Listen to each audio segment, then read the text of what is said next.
Excelente. Bueno, buenas tardes. Solo quiero ver qué es. Sí, para aquí. Súper.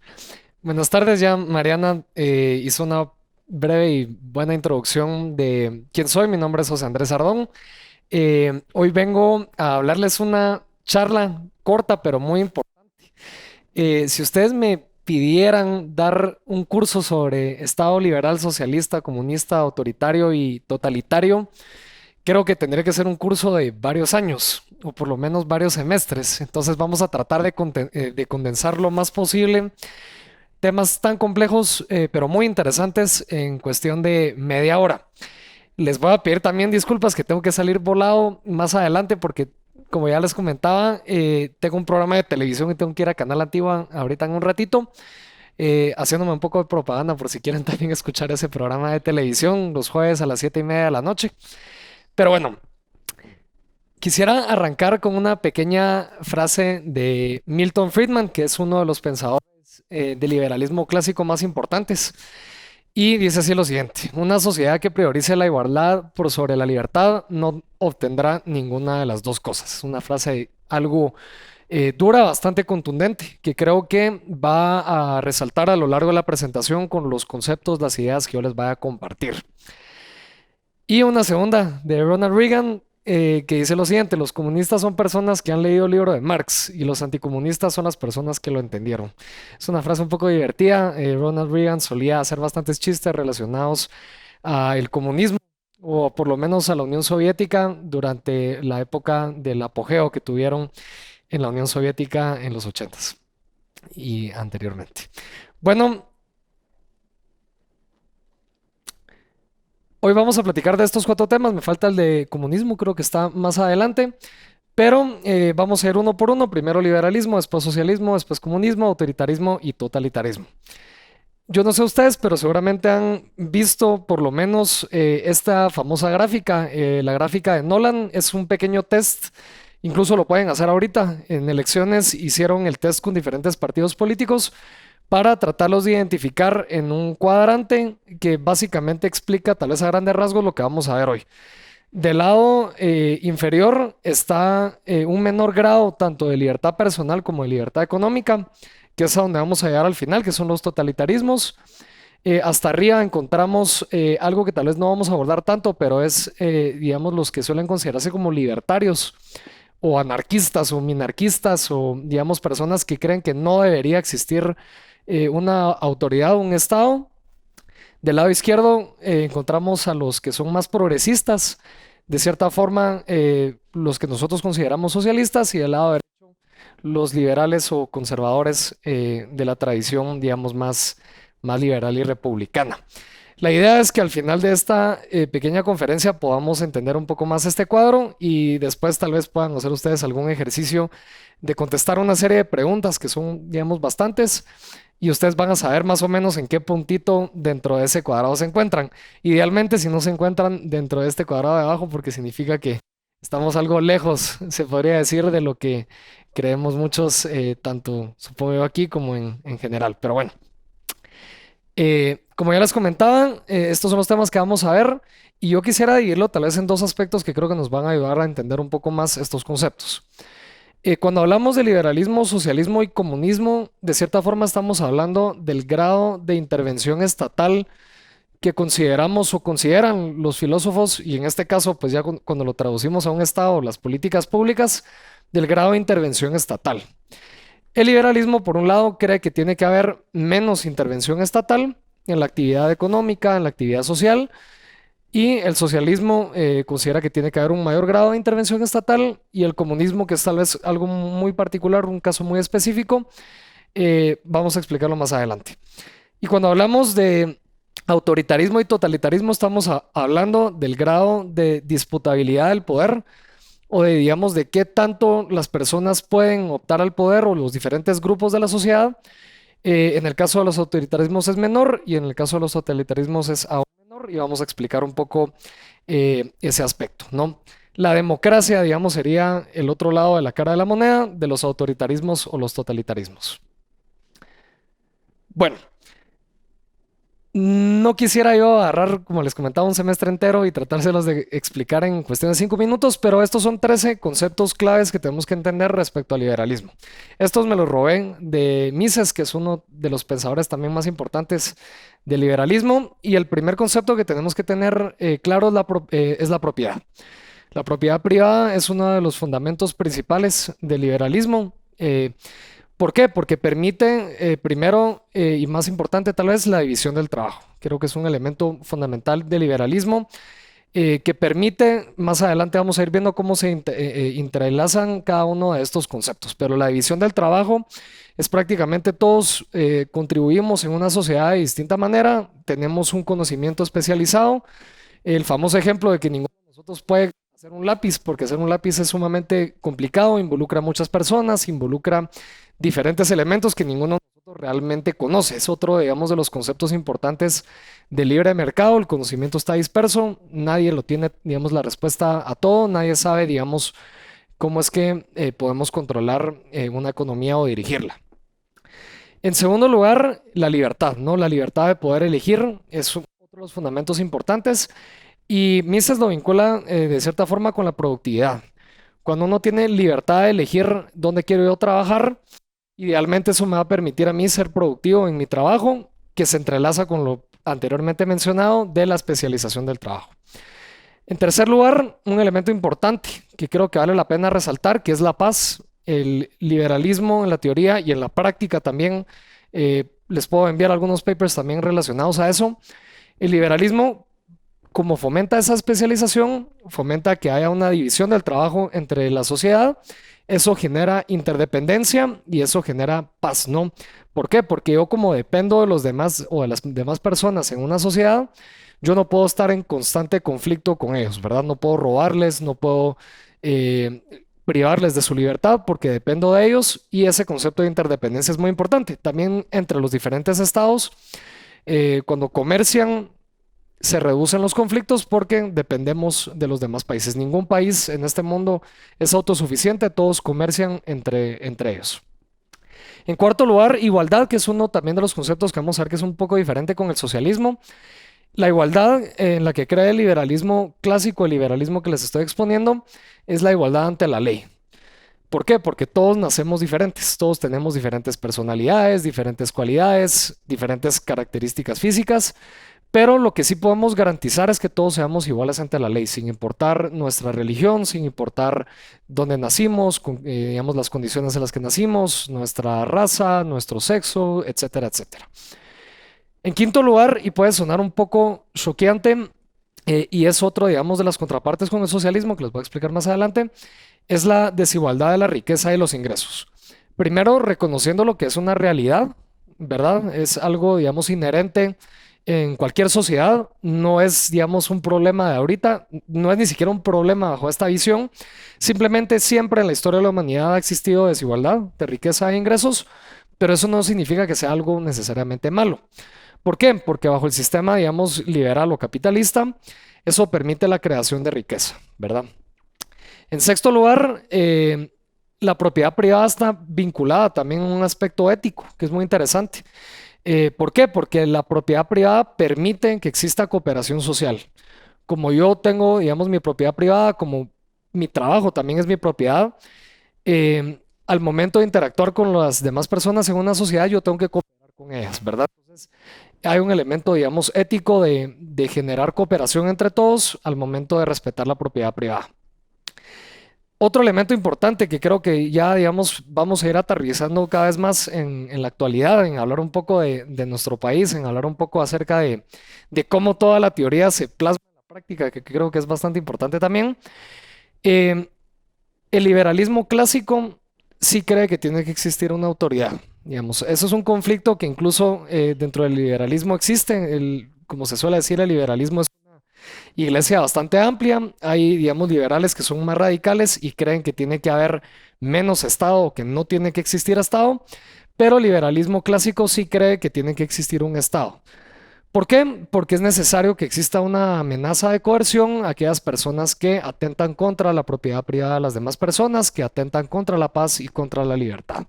Es decir, tiene que haber una policía, tiene que haber justicia, tiene que haber, digamos, un Estado que permita garantizar esas mínimas condiciones de convivencia que todos exigimos o todos queremos tener y por eso necesitamos un Estado. Y evidentemente un gobierno que dirija ese Estado, que es, digamos, dos cosas diferentes. En octavo lugar, la democracia, que es otro, digamos, una parte, llamémosle así, de liberalismo. No hay que confundir, no lo mismo liberalismo que democracia, no es lo mismo democracia que república, no es lo mismo república que liberalismo, pero la democracia bajo el liberalismo funciona principalmente para la alternabilidad del poder, ¿no? Pacífica. ¿Por qué? Porque si no hay democracia, la alternativa a la democracia es tomar el poder por la violencia o ejercer el poder a través de la violencia. Nosotros, como somos bastante jóvenes, no hemos experimentado, por lo menos yo, un golpe de Estado, que es, digamos, tomar el poder de forma violenta. Aquí tenemos elecciones, las hemos tenido desde hace más de 30 años, que permiten dar esa alternabilidad al poder, ¿no? Compitamos en elecciones y que gane el mejor, que es otro de los elementos importantes, ¿no? El poder de las ideas más que de la fuerza, que eso creo que está aquí al final. El noveno, bueno, no, perdón, está aquí cabal, justamente después. El liberalismo critica el uso de la fuerza para obtener el poder, digamos. ¿Y por qué? Porque el liberalismo cree que quién tiene la razón de poder decir yo o un grupo minoritario de una sociedad imponerle a los demás lo que yo creo que es mejor para ellos a través de la fuerza. Entonces, el liberalismo confía mucho en el poder del convencimiento a través de elecciones libres, de decir, bueno, si nosotros dentro de la sociedad guatemalteca queremos que exista tal vez más impuestos, pues es una decisión tal vez que se pueda tomar a través de elecciones, aunque digamos, el tema impositivo, por ejemplo, es un tema también de debate incluso dentro de los propios liberales. En décimo lugar, Mises argumenta, tal vez ahorita no es tan actual, pero en la época en la que escribió acerca del liberalismo y el socialismo, tal vez era más importante, pero el argumento del fascismo, ¿no? Durante la Segunda Guerra Mundial, ustedes recordarán, estaban pues, los fascistas, ejemplificados tal vez más que todo en los nazis, es lo que más recordamos, pero también estaba la Unión Soviética, ¿no? Y estaba el comunismo, llamémoslo así, de la Unión Soviética. eh, y el fascismo surge de cierta forma como reacción a ese comunismo. Entonces, lo que Mises argumenta es que el fascismo tampoco es la solución, ¿verdad? El liberalismo es de cierta forma una tercera vía para entender el rol del Estado en una época en donde a veces se consideraba que solo era o eras socialista o comunista o eras fascista, ¿no? Él dice, ambas están mal, la tercera vía debería ser el liberalismo, que es, digamos, lo que triunfó, gracias a Dios. Onceavo, y vamos metiéndole un poco más de candela, los límites de la actividad gubernamental.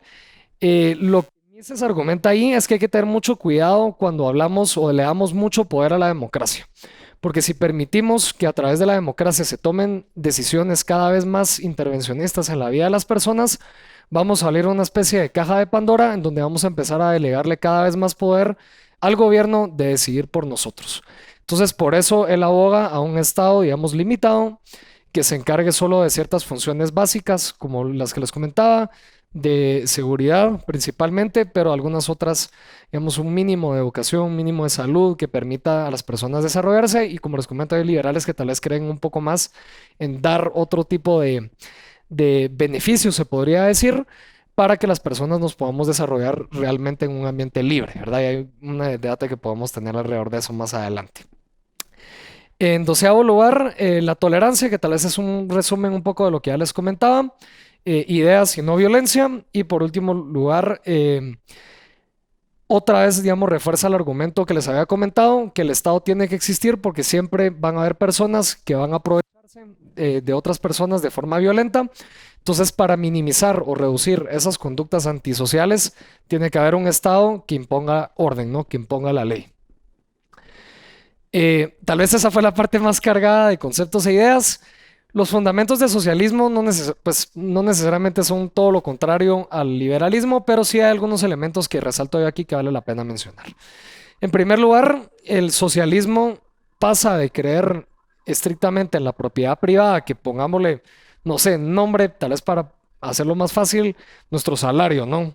En Guatemala, pues tenemos diferentes impuestos que nos ponen al momento de recibir un salario, pero imaginémonos que ganamos un salario de 5.000, el grado, digamos, que uno puede gozar de su salario depende mucho de las ideas predominantes de liberalismo, de socialismo en un estado determinado. Aquí en Guatemala, realmente lo que pagamos los individuos es poco, relativamente poco con otros gobiernos o otros estados, otros países, pero en el socialismo no se llega solo, digamos, a esa idea de que tenemos que pagar impuestos, sino que la propiedad privada no existe, ¿no? La idea, digamos, de socialismo es que la propiedad, empresas, casas, nuestro trabajo, es una propiedad colectiva, aquí específicamente de los medios de producción. Eh, ¿Qué significa propiedad colectiva? Bueno, hay, digamos, otra gran rama, digamos, de socialismo en donde depende de la visión, pues puede ser por la comunidad, puede ser por sindicatos, puede ser por completamente por el Estado, pero es una propiedad colectiva de esos medios de producción. En segundo lugar, el socialismo sí busca activamente una igualdad social y económica. Reconoce, digamos, o parte de la premisa que también estamos o vivimos en condiciones de desigualdad, pero ellos sí buscan activamente que todos lleguemos al mismo lugar, que tengamos lo mismo, los mismos bienes materiales, no solo las mismas oportunidades, sino los mismos bienes materiales, que todos tengamos, no sé, un celular, una casa, educación, salud y llevándolo hasta un extremo, pues que seamos, nos vistamos igual o tengamos los mismos, digamos, detalles de la vida cotidiana. ¿Cómo alcanzar eso? Bueno, el socialismo sí cree en que tiene que haber una redistribución a través del Estado, a través de una autoridad de esa riqueza y de esos recursos. Impuestos, digamos, es tal vez lo que más conocemos como esa redistribución y los socialistas tienden a creer que tienen que haber más impuestos para hacer efectiva esa redistribución de la riqueza y que las personas que tienen menos pues tengan más y las que tienen más tengan menos hasta que estemos en una situación pues completa, idealmente, digamos, utópicamente incluso, de bienes, ¿no? Cuarto, es la intervención estatal de la economía, que es un poco, digamos, más complejo, pero es el Estado interviniendo en qué se produce, cómo se produce, cuánto se produce, que no lo, digamos, y tal vez cuando vayamos a aterrizar, ya en los casos más concretos, es difícil encontrar en el mundo actualmente un país que, digamos, tenga una economía totalmente intervenida y totalmente planificada, como tal vez se intentó durante la época de la Unión Soviética. El Estado sí decía, bueno, en este mes se van a producir tantos zapatos, se va a producir tanta comida, qué tipo de comida, cómo la vamos a producir y bueno, evidentemente eso tiene sus problemas que llevaron pues a la disolución de la Unión Soviética. En sexto lugar, que se parece mucho a la intervención estatal, tal vez esta, digamos, intervención estatal es qué se va a producir, cómo se va a producir, y aquí es, digamos, cómo se van a distribuir esos recursos, cómo se van a asignar dentro de una sociedad. Y en sexto lugar es el énfasis en la justicia social, que se parece, digamos, un poco al concepto de igualdad social y económica.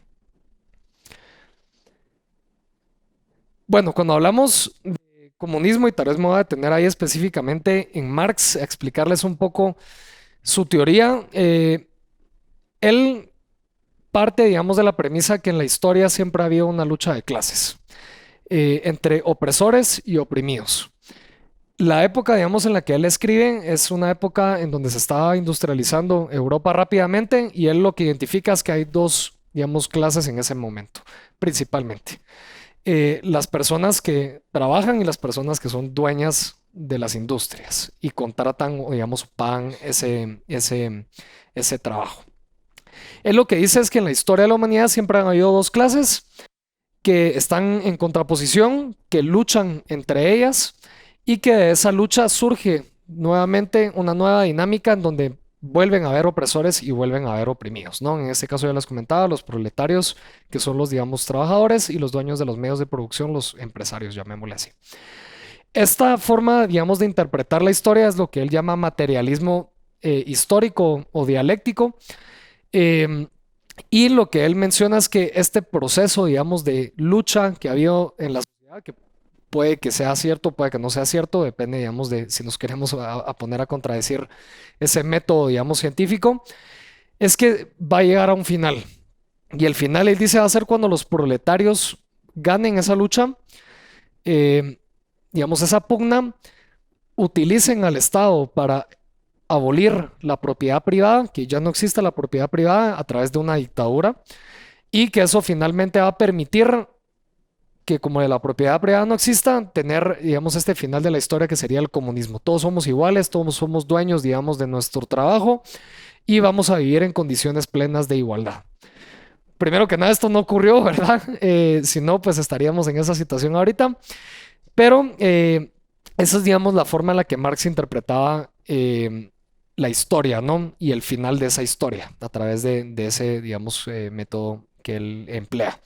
¿Por qué les digo que el comunismo, digamos, es diferente al socialismo? Porque el socialismo sí utiliza, digamos, al Estado, sí cree que el Estado tiene que tener un rol de intervenir constantemente en la sociedad o en la economía en, digamos, diferentes grados, mientras que Marx solo lo mira como una parte de ese proceso histórico, en donde él pues llega a la conclusión que el Estado ya no va a existir, digamos, no va a existir una necesidad de Estado, porque el Estado, digamos, también representa una forma de opresión.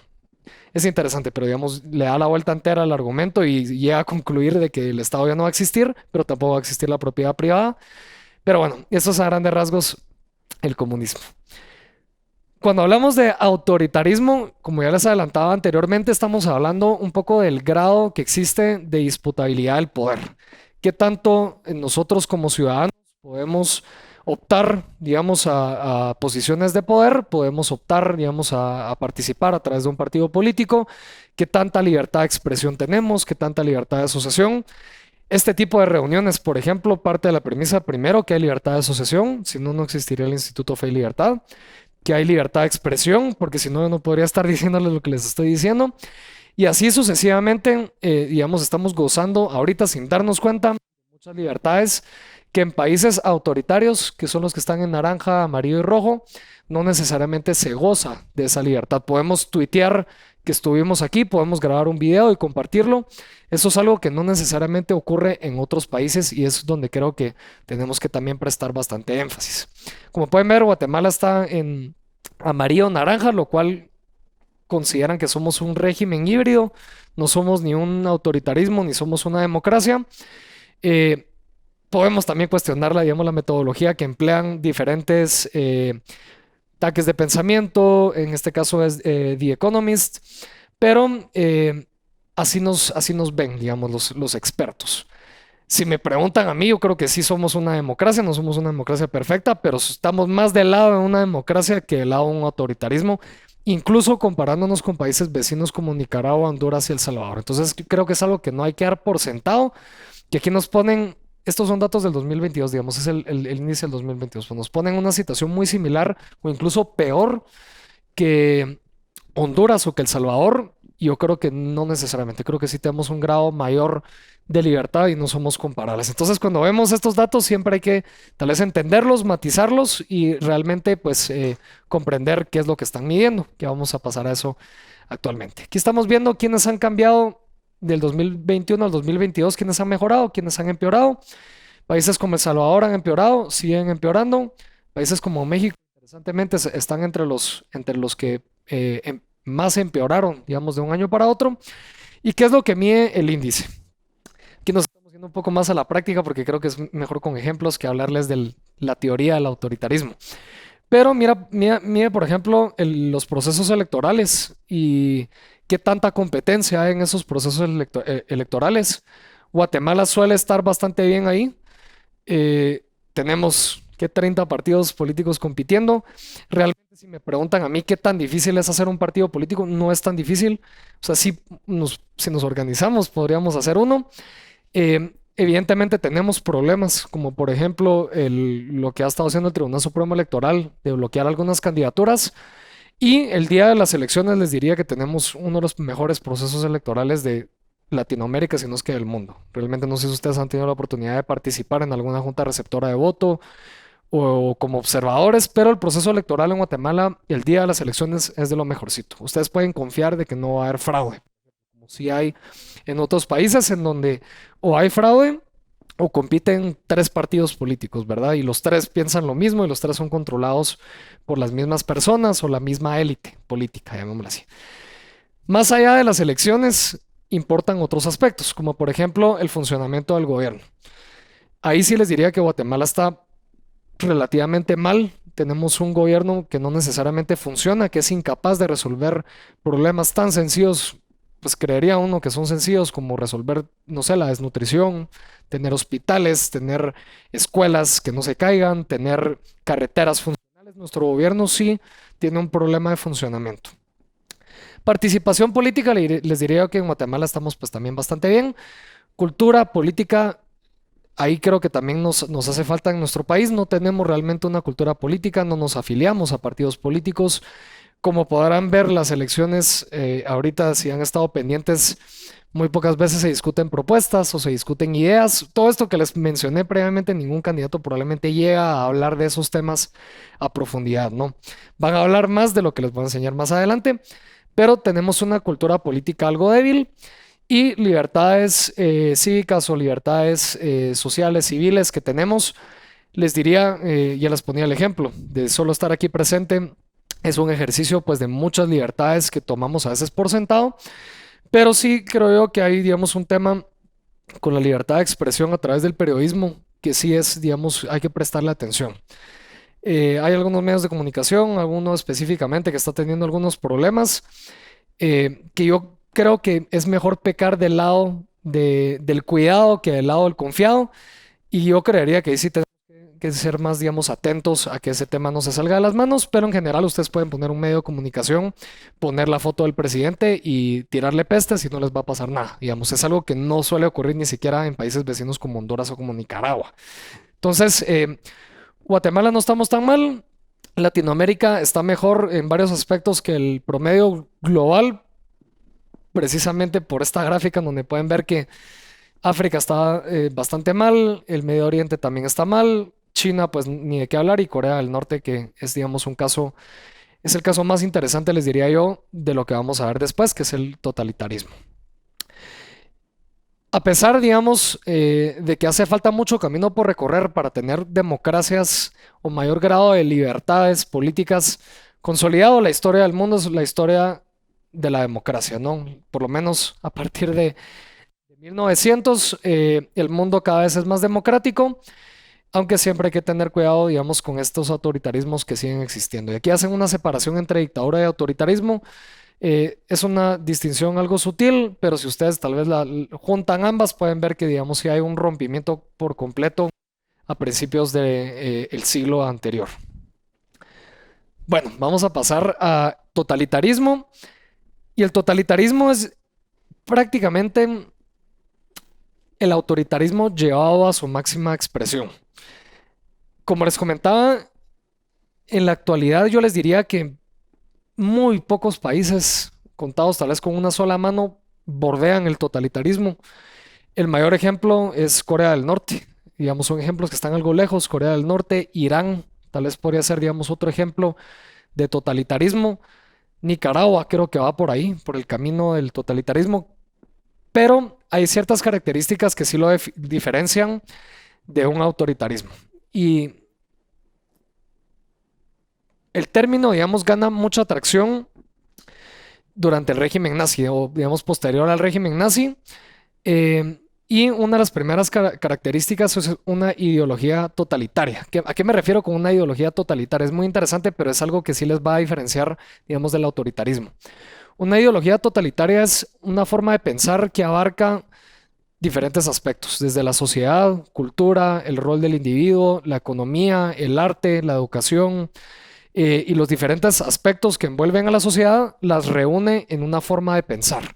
Digamos, los nazis pensaban que la raza aria era, digamos, la superior a las demás razas, creían que el Estado tenía que promover esa raza a través del control de la economía, el control del arte, el control de la música, el control de con quién te puedes reunir, cuándo te puedes reunir. Es, digamos, una ideología que abarcaba toda la esencia de la sociedad y de los individuos.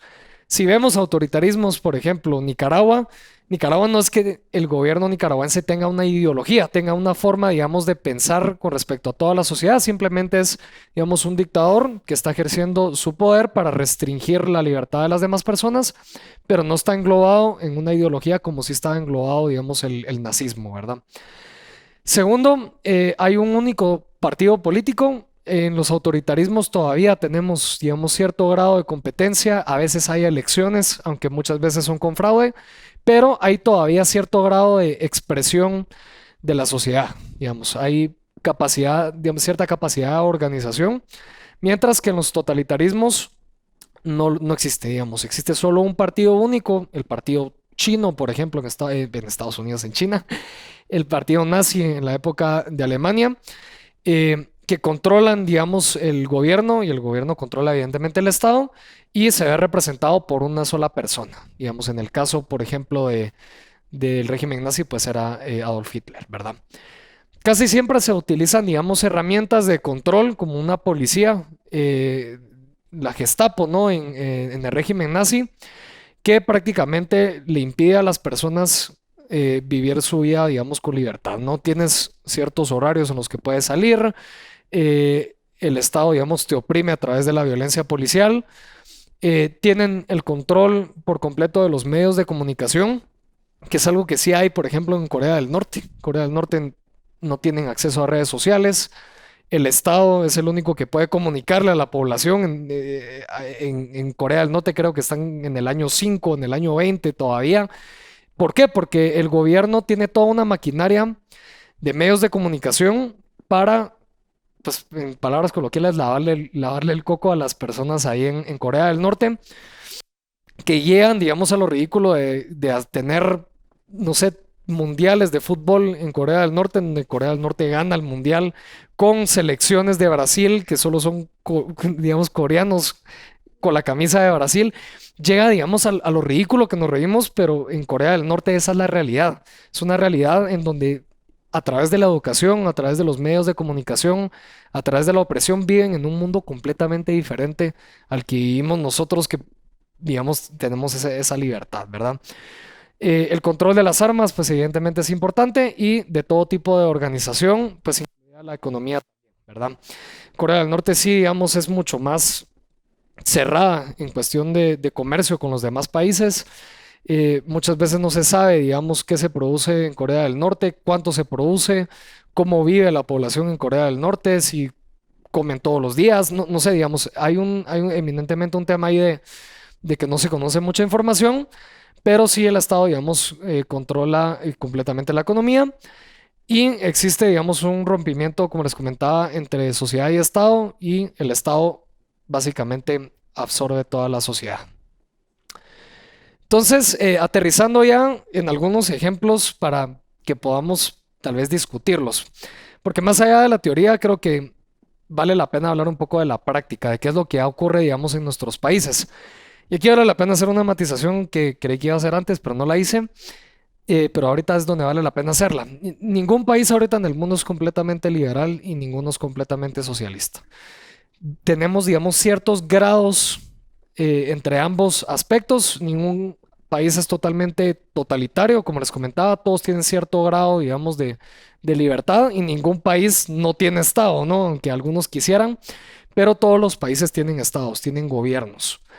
Entonces, cuando hablamos de eso es importante porque nunca vamos a encontrar un país que ejemplifique por completo una ideología u otra. Vivimos en un mundo en donde se compiten, digamos, compiten estas ideas, se debaten y en algunos países tal vez ganan más unas ideas y en otros países ganan más otras. Pero, por ejemplo, aquí les tengo algunas ejemplos de políticas públicas. No sé, digamos, el aumento del salario mínimo es algo primero la existencia de un salario mínimo y después aumentarlo o disminuirlo, son discusiones que tenemos todos los años, por ejemplo, aquí en Guatemala. Dependiendo, digamos, a quién le pregunte, si le preguntan a un liberal o si le preguntan a un socialista, es la respuesta que van a tener con respecto a esa política pública.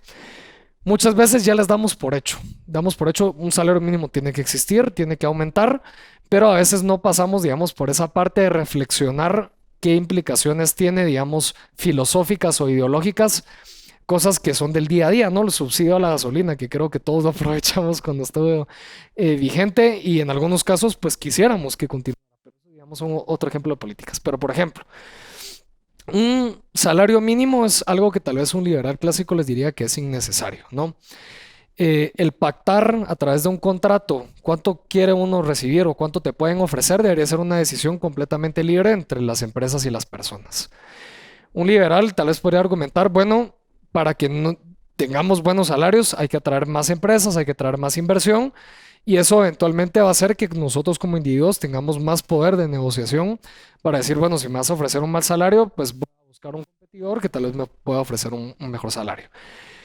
Evidentemente, fijar un salario mínimo es una intervención, digamos, en el mercado laboral, es una decisión que toma el gobierno, que podrá tomarla bien o podrá tomarla mal. Eso es otro, digamos, elemento de debate que podamos tener, pero es, digamos, cae un poco más del lado de una política socialista, ¿verdad? No es decir que es una política socialista, pero va, digamos, hacia ese lado, ¿verdad?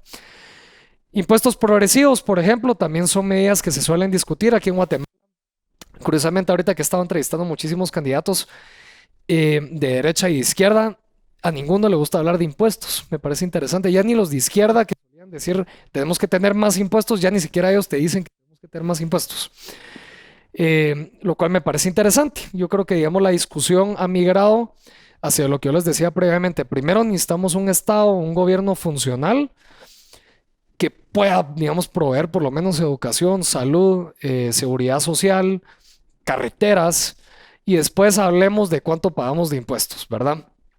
Entonces, impuestos progresivos, por ejemplo, es una medida también que tiende más hacia ese aspecto redistributivo del socialismo. De decir, bueno, que los ricos paguen 50% de impuestos y ganan más de 100,000 quetzales y los que ganamos menos de 10,000 quetzales que pagamos 5% y a través de esos, digamos, dinero que le estamos quitando a través de impuestos a los ricos, podamos dar educación, podamos dar más salud, podamos, no sé, incluso dar bienes tangibles a la población. Otros aspectos, tratados de libre comercio, creo que, digamos, el nombre se delata, pero la idea de los tratados de libre comercio es facilitar, digamos, ese comercio entre los países, liberando aranceles, liberando restricciones de diferentes productos. En Guatemala sí me parece interesante este tema, el de privatización. Guatemala tuvo una serie de privatizaciones importantes en los 80s y en los 90s. Telefonía, por ejemplo, es uno de los más importantes. Antes la telefonía era nacional, ahora es libre, que puede mejorar, debería mejorar, creo yo también, pero en otros países, pues eso no existe, digamos, son discusiones actuales y esas sí son, digamos, propuestas que ustedes van a escuchar de los candidatos, ¿no? Nacionalicemos la energía eléctrica, nacionalicemos otra vez la telefonía. Control de rentas me parece interesante, es algo que está ocurriendo mucho en España, no aquí en Guatemala, pero sí en España, de decir, bueno, en la ciudad de Guatemala las rentas no pueden ser mayores a 3,000 quetzales. No sé, yo sería feliz, yo rento.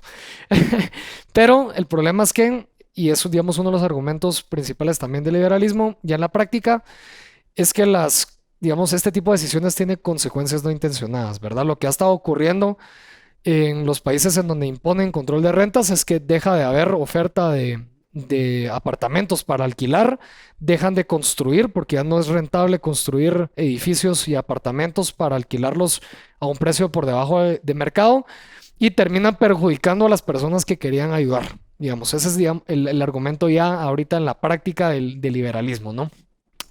Subsidios, como les comentaba, al final, ¿a quién no le gustan, verdad?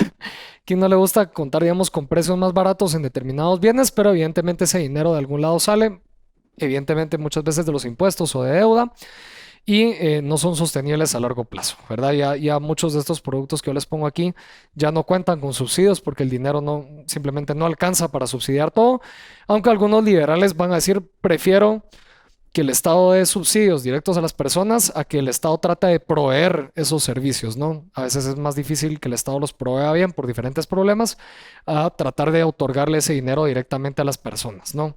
Hay, digamos, toda una discusión en eso.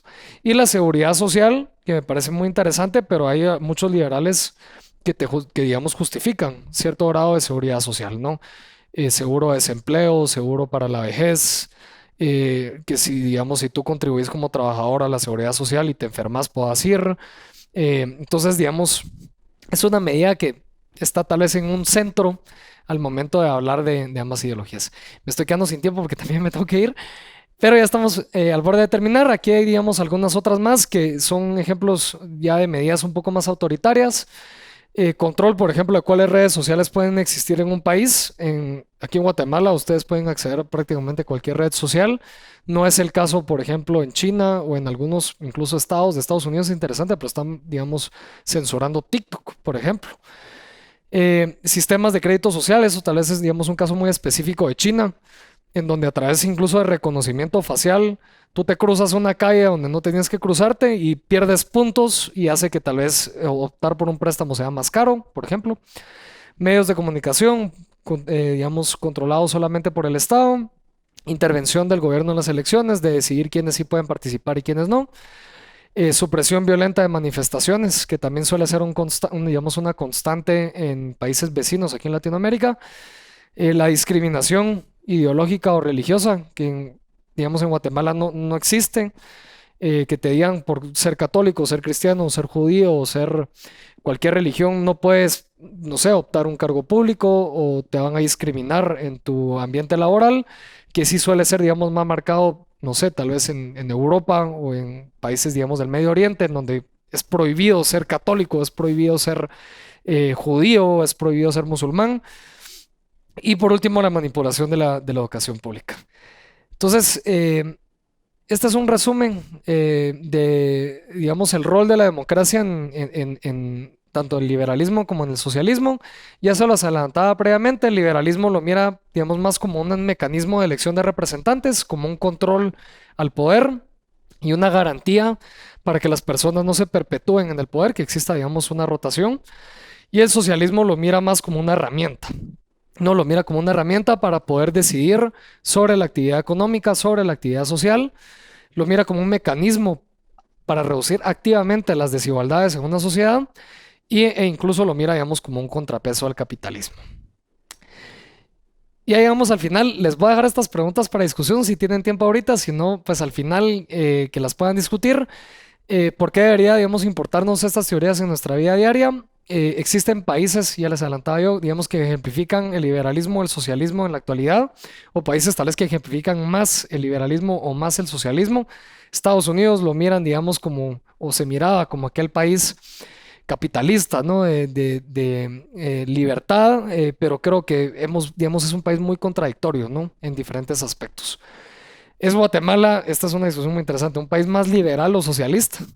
Hay algunos que les va a decir ni una ni otra. No hemos ni siquiera construido un país como para hablar de socialismo o de liberalismo.